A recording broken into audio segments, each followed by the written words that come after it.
Yep. Hi guys, welcome to my class. So today I'm going to teach you how to solve a quadratic function. So to begin, what is a quadratic function? So it comes in the form like this: ax squared plus bx plus c. So the x you see here is a variable and the a, b, and c are constants.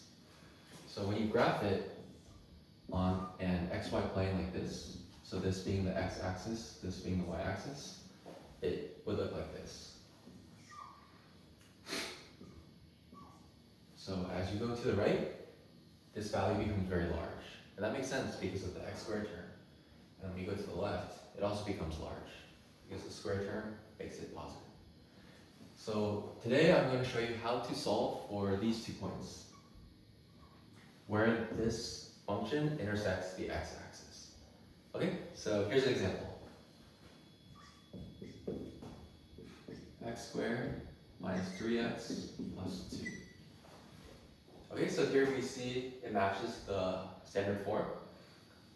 The constant for x squared is 1, -3, and then 2. So there are 2 methods that I'm going to go over today. The first one is factoring. So this method is called the FOIL method, where FOIL stands for front, outer, inner, and last.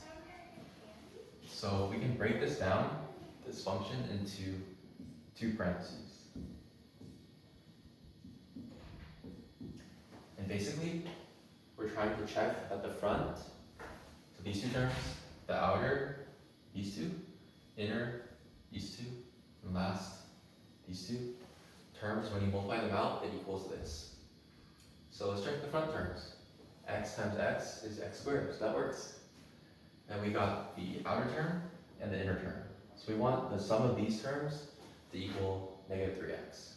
But we also want the last 2 terms, when you multiply them, get 2. So, question.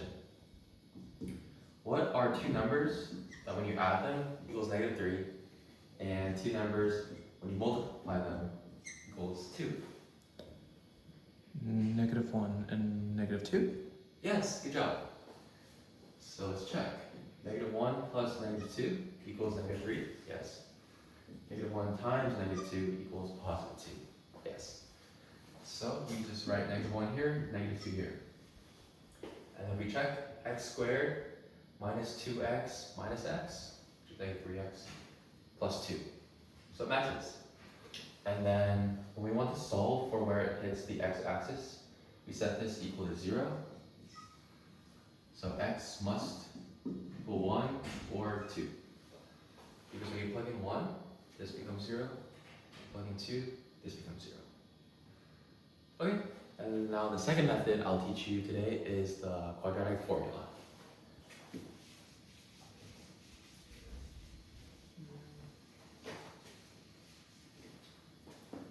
So the example given is x squared minus 3x plus 2.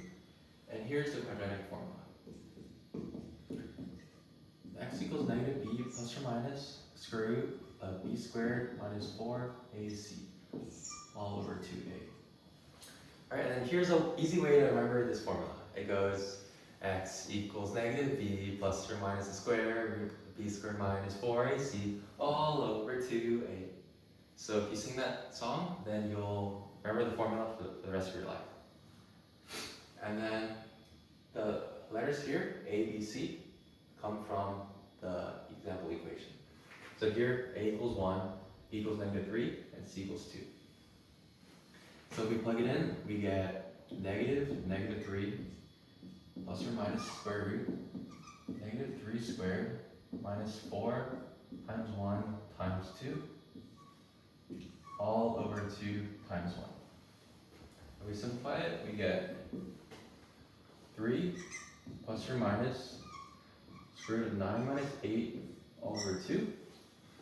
So this becomes 3 plus 1 over 2, 3 minus 1 over 2. And this becomes 2 and 1, which is how we solved it with factoring earlier. So there you go. This is actually the function that we solved today. It intersects the x-axis at 1 and 2.